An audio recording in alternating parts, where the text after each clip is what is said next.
The 360 Shuvit. A 360 Shuvit is when you pop the board, it does a 360-degree rotation and doesn't flip over. It seems like this is one of those tricks where for some people they get it really easy, but for others it can be very hard. For me personally, I was always able to do them, but they looked really ugly and low and would skip across the ground. So for this trick tip, I tried to learn them a little better by popping them and having them rotate in the air. And that is what I'm going to try and teach you. Some tricks that you should know before doing a 360 Shuvit are an ollie, a pop Shuvit, and it could help if you can do those little Shuvits where you just scoop the pocket and don't pop the board. Some optional tricks that will really help you on this one, if you know them, are 360 flips and impossibles. But neither of these are a requirement. So there's really only one fluid movement for this trick, and it's all coming from the back foot. It's basically 100% scoop and then land. Now I've seen a lot of different foot positionings for this trick and a lot of ways to catch them and land them, but I'm just going to show you what works for me. For my front foot, I place it almost in the exact center of the board, except I angle it so my toes are almost pointing straight towards the nose.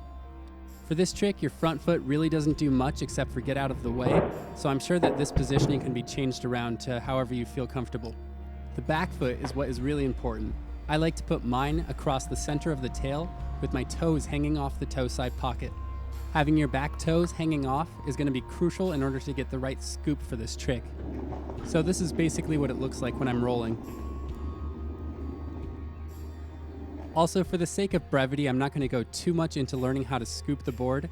That's all covered in my How to Pop Shuvit video, so if you haven't watched that or if you don't know how to do those, I would suggest going over and watching those right now and then coming back to this video. So the main starting point for this trick is understanding how to scoop your board with your back foot. This is done by having your back foot in the pocket, slightly pushing down, but mainly pulling backwards so that the board turns 180. You use your toes of your back foot to almost lift from underneath the tail and pull the board backwards. And with that movement, you add in just a bit of pop downward so that you actually get some air off of the trick. So make sure you at least have one-footed pop Shuvits down. Now the next step is to try and learn how to get the board to turn 360.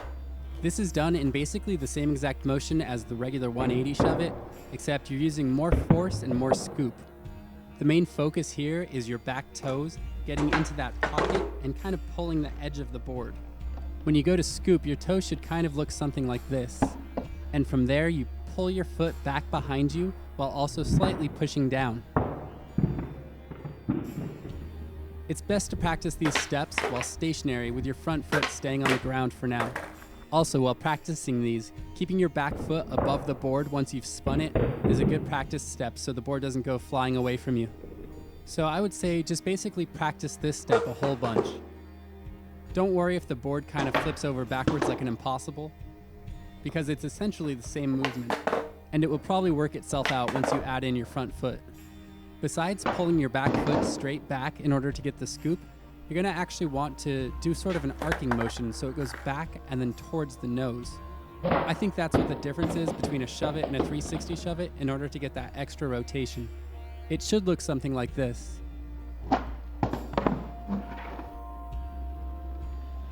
So once you've practiced these steps a whole bunch and you have something that vaguely looks like this, give or take, you can start trying to do the 360 Shuvit while standing still.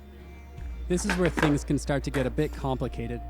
The absolute number one problem that you will have with this trick is the board flipping over on you. There's a very fine line between accidentally giving the board a pressure scoop with your back foot or accidentally flipping it with your front foot. And you don't want to do either of these. You want to make sure that the board stays level in the air. Well, after a ton of trial and error for myself, I learned that the only way I could do these was if I gave it that same scoop with my back foot and then really focused on my front foot not touching the board at all. I didn't try to bring it up to the side or just straight up or in any direction. Sometimes I even actually almost brought it closer to my back foot to make sure that it didn't accidentally clip the board and flip it over. Even so, I accidentally flipped the board over or landed primo countless times. It wasn't until I played back some of my attempts in slow motion that I realized even when I didn't feel it or think it was happening, it really was my toes that were flicking the board and causing it to flip over. Anyway, the best way to practice this step about not moving your front foot is to try this trick while moving and only landing with that front foot on the middle of the board. Once you kind of work things out and do this enough times so that the board is getting the rotation without flipping over, then you're probably ready to start using both of your feet. Besides that, the only real things you need to know are that you might need to just jump forward just a tiny bit to stay over the board, and that as long as you have your scoop down and your front foot isn't getting in the way, there really shouldn't be much else to do. I would say that this trick is actually pretty simple. It's more about what you shouldn't do than what you should do. So here's a quick recap. Make sure you're well versed in scooping the board with your back foot like you would for a pop shove it or a regular shove it with no pop. Practice that a whole bunch, but then start to add more scoop to it with a little bit more pop, so your foot is not just going back, but it's going back and then arcing towards the nose. Once you can do this one-footed and the board is turning 360, start to try it with 2 feet. Depending on what's comfortable for you, you can either try this while standing still or while rolling. You can probably get to this point very easily, but you're probably having the trouble where the board is flipping over. And that's where I recommend really focusing on your front foot and making sure that it's not doing anything at all. Don't engage it, don't flick it, don't try and bring it off to the side. Just really keep it right where it is. And if you have all these steps down, you should pretty much be able to land this trick. So here are a few of my 360 Shuvits. Notice that scoop with the back foot, how it's really getting the board to rotate around. And really watch my front foot, how it does not do a single thing. This trick can be extremely frustrating when you just cannot get the board to stop flipping over, but just like any other trick, with enough practice, you'll be able to get it. So I hope that this trick tip helped you. If it didn't, or if you still need a little bit more in-depth help, then go ahead and comment down below. I'll do my best to respond and try and help you out. And besides that, you can like and subscribe if you want.